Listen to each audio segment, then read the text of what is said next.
Chinnaiah coffee. Chinnaiah కాదు, చిన్నోడు. నేను మీ అక్క కొడుకును. నువ్వెందుకు ఏడుస్తున్నావమ్మా? చిన్నోడా, పెద్దయ్య గురించి అలా మాట్లాడకయ్యా. పెద్ద మనిషి, డబ్బుంటే గుడి కట్టాలి, బడి కట్టాలి. వెళ్ళిన చోటల్లా కనిపించిన దానికల్లా బిడ్డలు నెచ్చుకుంటూ పోరు. ప్రతి ఊళ్ళో చెట్లు నాటించడానికి వాడేమన్నా ఆశో కూడా.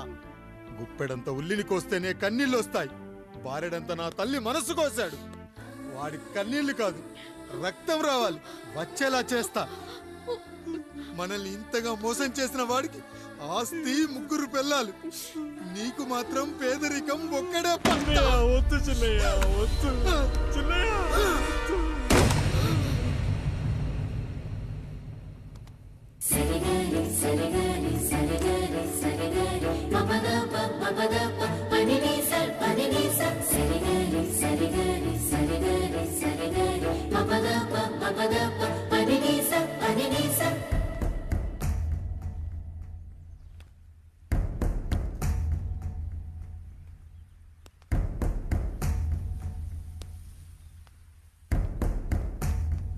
నాన్న, నాన్న. బాబు గారు. బాబుగారు కాదు నాన్న, నేను నీ బాబు నాన్న. మీరు మా పెద్దయ్య బిడ్డ కదయ్యా. కష్టపడి రైతు దుక్కి దున్ని కోత కోస్తే విత్తనాల ఫ్యాక్టరీ వాడొచ్చి ఈ పంట నాది అంటే ఒప్పుకుంటావా నాన్న? ఈ భూమి నీది, ఈ పంట నీది. నేను నీ బిడ్డను నాన్న, నీ బిడ్డను. కానీ ఆ రూపం, ఈ ముఖం ఒక్కటే వాడిది నాన్న. కింద బాడీ చూడు, ఇద్దరం ఒకేలా లేవు. నేను నీ బిడ్డను నాన్న. బాబు, నాన్న, బాబు, నాన్న, ఒక్కసారి నన్ను ఎత్తుకో నాన్న.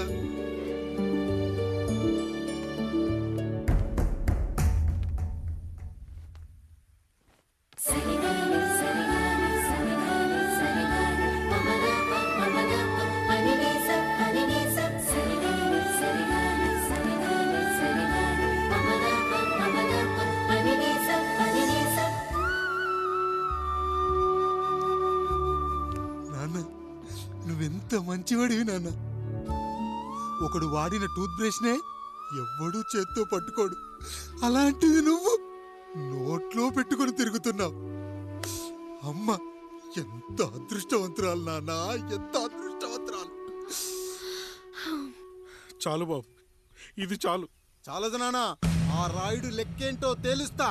మన కుటుంబాన్ని ఇంత క్షోభ పెట్టిన ఆ రాయుడిని వదలనానా, వదలా. వాడంతేదో చూస్తా.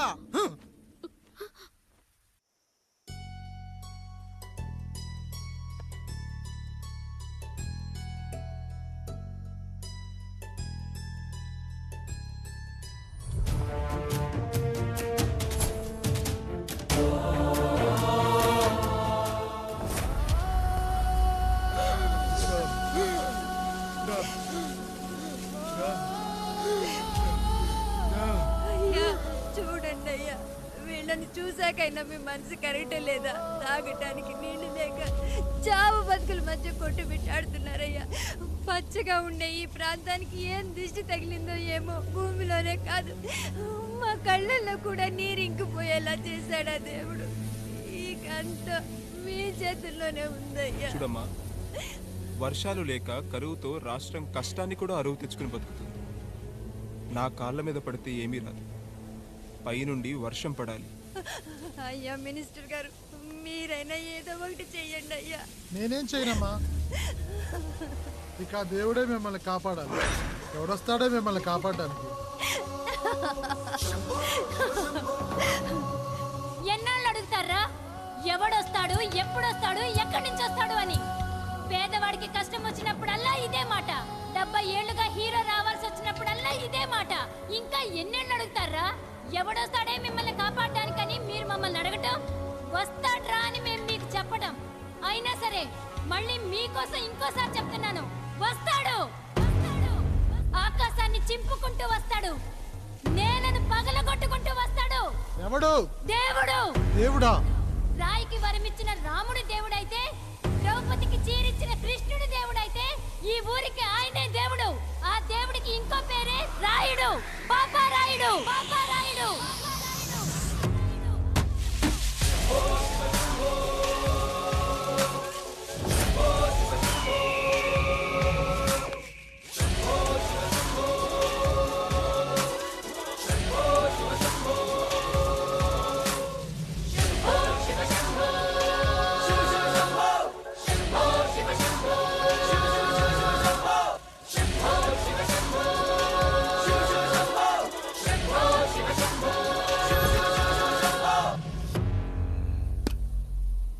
ఏంటి సమస్య?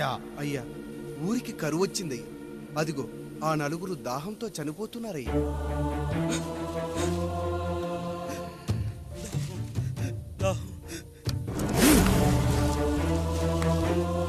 పాపారాయుడు తీర్పు ప్రకటిస్తున్నాడు. ఈ గ్రామం ఇంతకు ముందెప్పుడు ఎదురవ్వని సమస్య.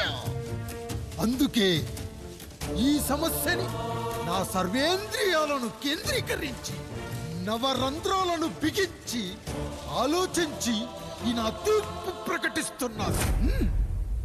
దాహంతో అలమటిస్తున్న ఆ నలుగురికి వెంటనే బావులు తవ్వించి వాళ్లకు నీళ్ళివ్వండి. అంత సమయం లేదయ్యా. మరో 5 నిమిషాల్లో వారి చేత నీళ్లు తాగించిపోతే చచ్చిపోతారయ్యా. పూజారి, మరేంటిప్పుడు దీనికి పరిష్కారం? నృత్యం. సంగీతానికి శిలలు, నృత్యానికి మేఘాలు కరుగుతాయని శాస్త్రం చెబుతుంది. ఆ నాట్యానికి ఆకాశం కరిగి వెంటనే వర్షం పడాలి. అందుకు ఆ నటరాజైన శివుడే మార్గం చూపించాలి.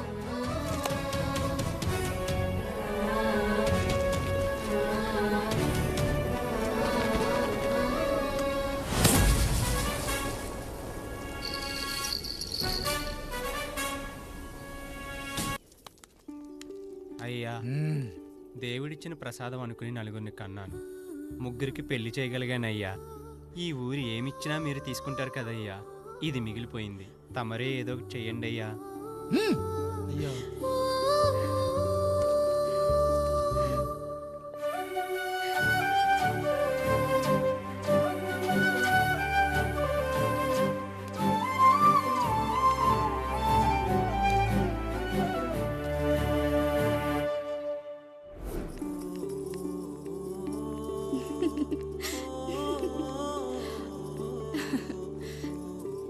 ఈ ఇల్లు, ఆస్తి, ఇంత గొప్ప భర్త, పిల్లలు, చాలా ఆనందంగా ఉందండి. కానీ నాకు ఒకటే లోటు. మన తర్వాత మన పిల్లల్ని చూసుకోవడానికి వీళ్ళకొక అన్నయ్య కావాలండి. అచ్చం మీ పోలికలతో వీళ్ళకొక అన్నయ్యని కందామండి. నువ్వు అడిగితే కాదనగలనా?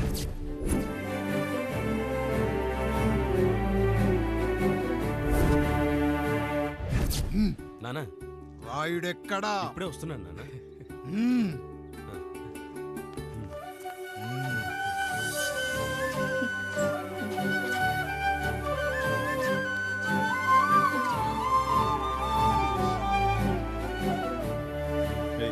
చూడరా, మీ అన్నం మీద పగ తీర్చుకోవడానికి నీకు ఇదే సరైన సమయం. పర్లేదంటావా? ఏం పర్వాలేదు. అయ్యా, ఎరా రంగా, ఏం కావాలో అడగరా. నీకంటూ ఏమి ఇవ్వలేదు, నువ్వు ఏమి అడగలేదు. చెప్పరా. మా అన్నకు నాకు పడట్లేదయ్యా. తోడ పుట్టినవాడని చాలా సహించాను. అడ్డమైన దానాలు చేసి ఆస్తి మొత్తం పోగొట్టాడు. ఇప్పుడేం కావాలరా? కొద్దిగా ఈ కత్తి తీసుకొని వాడిని చంపి పెట్టండి అయ్యా.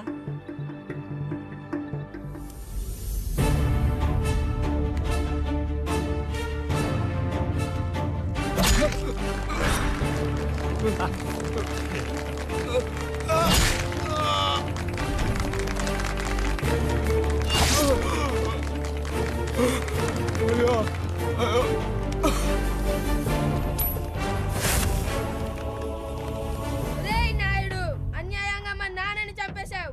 గుర్తుంచుకో, ఈ నాయుడి కొడుకు నీ కుటుంబం పాలిట సైనికుడిగా మారబోతున్నాడు. నిన్ను, నీ కొడుకుని, ఆడికి పుట్టబోయే కొడుకుని అందరినీ లేపేస్తా.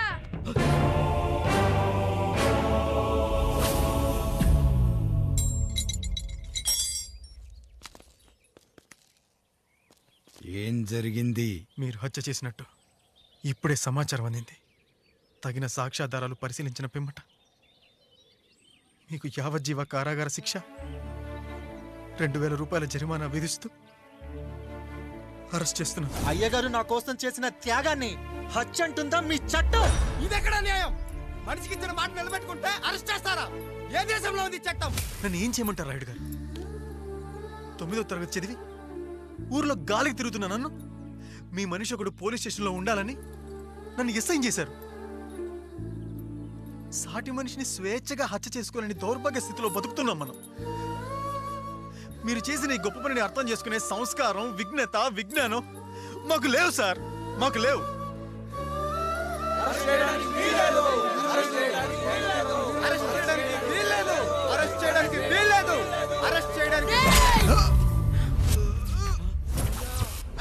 నాయుడు గారు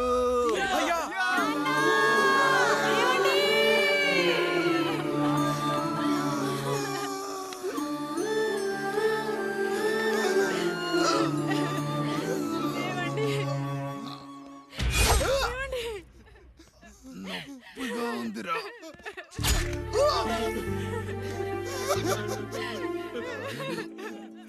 సుధా, నేను లేకుండా ఎలా ఉండగలను? పర్వాలేదండి, బిడ్డలతో నేను ఉండిపోతాను.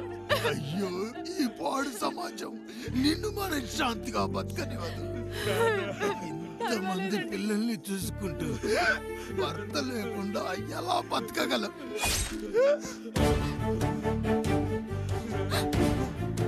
వద్దండి.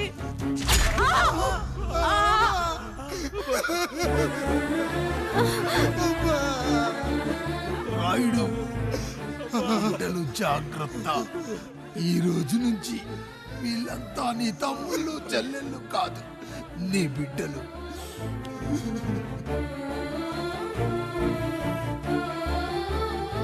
ఎక్కడికి వెళ్ళనురా. నీ కష్టం వస్తే ఒక్కసారి నాన్న అని పిలవరా. ఆ సమాధిలోంచి అయినా లేచొస్తా.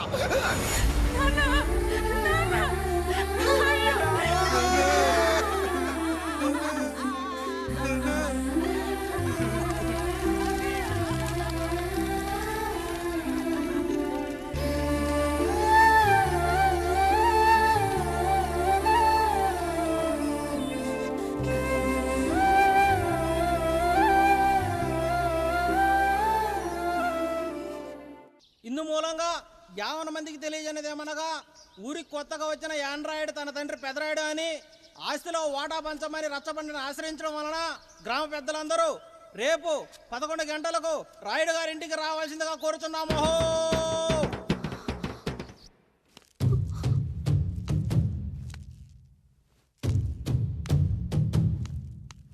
ఎందుకొచ్చారు? తన తాత పాపారాయుడు గారు ఆస్తి తనకు కూడా కావాలంటూ పంచాయతీలో ఫిర్యాదు చేశాడయ్యా.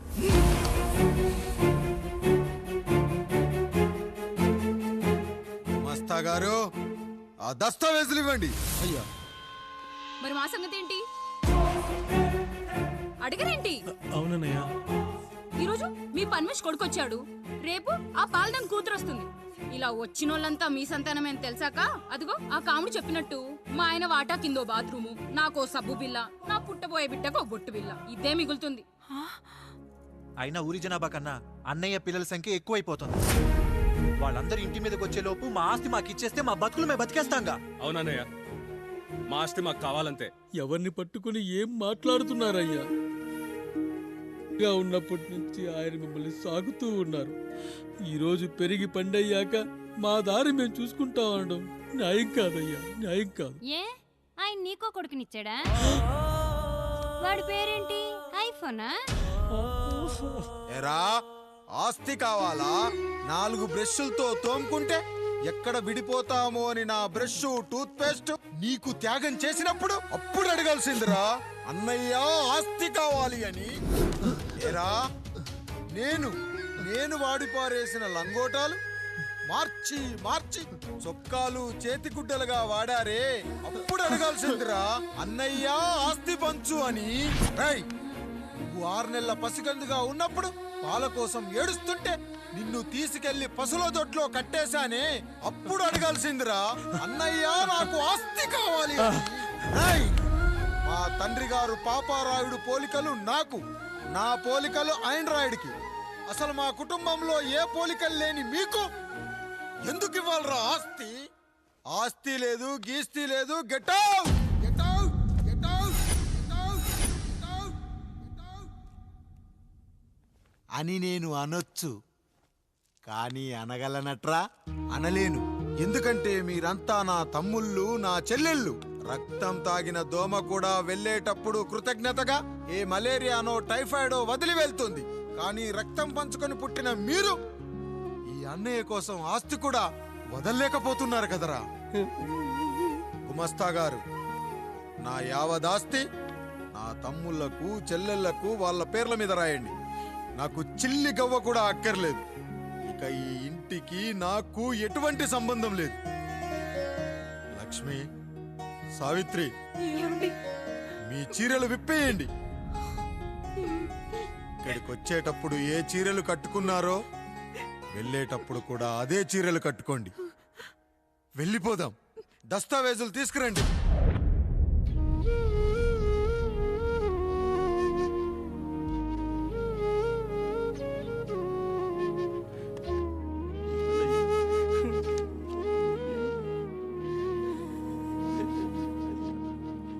ఇక ఈ ఇంట్లో నా పేరు వినపడితే నా తమ్ముళ్ళు, చెల్లెళ్ళు బాధపడతారయ్యా.